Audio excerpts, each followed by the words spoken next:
Hello everyone. Let's talk about something that confuses many professionals. ITIL 4 versus ITIL 5. What really changed? Is it a small upgrade or a complete mindset shift? Formally speaking, ITIL 5 represents the evolutionary advancement of the ITIL 4 framework, expanding its principles to address AI native systems, digital first business models, adaptive governance, and intelligent service ecosystems. Now let me simplify that. ITIL 4 prepared us for digital transformation. ITIL 5 prepares us for digital dominance. Stay with me here. ITIL 4 introduced modern ideas like the service value system and guiding principles. It moved us away from rigid processes. That was a big leap already. But the world did not stop in 2019. AI exploded. Automation matured. Digital ecosystems became more complex. So ITIL 5 builds on ITIL 4, but it stretches it further into intelligence, automation, and data-driven strategy. Think of ITIL 4 as upgrading from a basic smartphone to a smart device ecosystem. ITIL 5 is integrating that device with AI assistants, predictive analytics, and autonomous workflows. So now that we understand ITIL 5 is an evolution, not a replacement, you might be wondering what the first major difference really looks like in practice. And that brings us right into our next scene. The first major difference is intelligence and automation. Formally, ITIL 5 incorporates intelligent automation and AI-assisted decision-making into service management governance and operational practices. In plain English, ITIL 4 assumed humans make most decisions. ITIL 5 assumes machines assist or sometimes make decisions. You've probably seen this at the office. Monitoring tools now predict outages.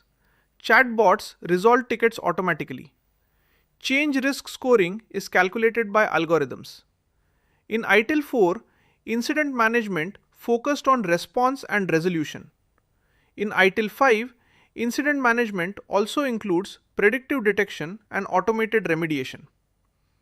I worked with a logistics company where AI detected unusual server behavior before users reported issues. The system auto-restarted services. No human intervention. That is ITIL 5 thinking. So ITIL 5 doesn't remove human control. It augments it with intelligence. Now that we have mastered the shift toward intelligent automation, you might be wondering how governance changes when machines are involved. And that leads us directly into our next scene. Governance becomes more adaptive. Formally, ITIL 5 emphasizes adaptive governance models that enable rapid innovation while maintaining risk oversight in dynamic digital environments. Let me translate that. Governance in ITIL 4 focused on control and alignment. Governance in ITIL 5 focuses on control, alignment, and speed. Earlier, change approvals might require multiple meetings. In digital-first environments, weekly deployments are normal, so governance must become automated and risk-based. I once consulted for a fintech startup. They deployed code daily. Traditional approval boards slowed everything down. So we implemented automated policy checks within their DevOps pipeline. High-risk changes required human review. Low-risk changes flowed automatically. That's adaptive governance. You've probably seen tension between move fast and stay safe. ITIL 5 tries to balance both using data-driven oversight. So now that we understand governance evolution, you might be wondering how value creation itself has expanded from ITIL 4 to ITIL 5. And that's exactly where we go next. Value creation becomes more experience-driven. Formally, ITIL 5 extends value co-creation by integrating digital experience management and outcome-based measurement across service ecosystems. Simple words, ITIL 4 focused on delivering services. ITIL 5 focuses on delivering experiences. Let's break this down together. In ITIL 4, you measured SLAs like uptime percentage. In ITIL 5, you also measure user satisfaction, journey friction, digital engagement metrics. I worked with an online education platform. Technically, their uptime was 99.9%, excellent SLA. But students complained about slow video buffering. The service met its technical target but failed the experience test. ITIL 5 encourages measuring what customers feel, not just what systems report. You've probably seen dashboards full of green indicators while customers still complain. That's the gap ITIL 5 tries to close. So now that we've mastered how value shifts from service reliability to digital experience, you might be wondering how organizational structures adapt to support this shift. And that takes us into our next scene. The next major difference is ecosystem integration. Formally, ITIL 5 expands the service value system to fully incorporate interconnected digital ecosystems, including cloud providers, AI platforms, data exchanges, and third-party integrations. In simple English, ITIL 4 acknowledged ecosystems. ITIL 5 deeply embeds them into operational strategy. Years ago, your data center was under your control. Today, your services depend on cloud vendors, API providers, SaaS tools, and global platforms. I once saw an e-commerce company blame its internal IT team for payment failures. The real issue? A third-party API throttling transactions. Service management had to expand beyond internal boundaries. ITIL 5 treats partners as active participants in value streams, not external add-ons. You've probably experienced this. When one integration fails, the entire customer journey collapses. So now that we understand the deeper ecosystem integration in ITIL 5, you might be wondering how workforce skills must evolve alongside this complexity. And that leads us into our next scene. Skills and roles evolve significantly.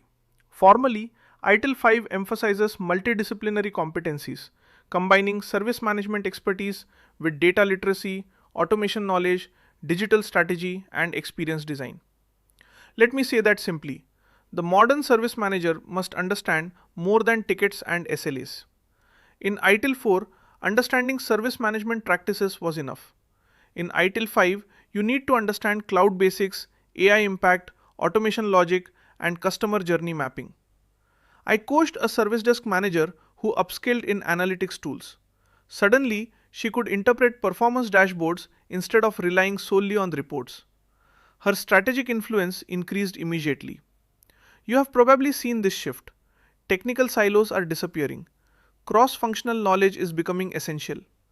ITIL 5 supports this hybrid skill set because digital-first environments demand it. So now that we have mastered the evolution of skills and roles, you might be wondering how continuous improvement has matured between ITIL 4 and ITIL 5. And that brings us into our next scene. Continuous improvement becomes intelligent and proactive.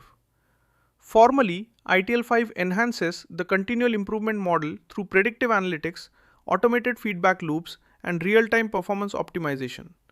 Simple translation? Improvement no longer waits for quarterly reviews. It happens continuously through data signals. In ITIL 4, improvement was structured and intentional. In ITIL 5, it becomes data-triggered and AI-assisted.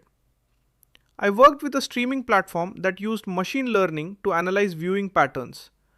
When engagement dropped, recommendations adjusted automatically. That's proactive improvement at scale. You've probably seen systems update themselves now. Security patches deploy automatically. Performance tuning happens in the background. ITIL 5 aligns service management with this intelligent adaptive improvement culture. So now that we understand how improvement evolves from reactive to predictive, you might be wondering what all these differences mean for your certification exam and professional growth. And that leads us to our final scene. Let's bring everything together clearly and calmly. ITIL 4 modernized service management with the service value system and guiding principles. ITIL 5 builds on that foundation and integrates AI, automation, adaptive governance, digital experience management, ecosystem collaboration, multidisciplinary skills, and predictive improvement. In simple words, ITIL 4 taught you how to operate in digital transformation. ITIL 5 prepares you to lead in intelligent digital ecosystems.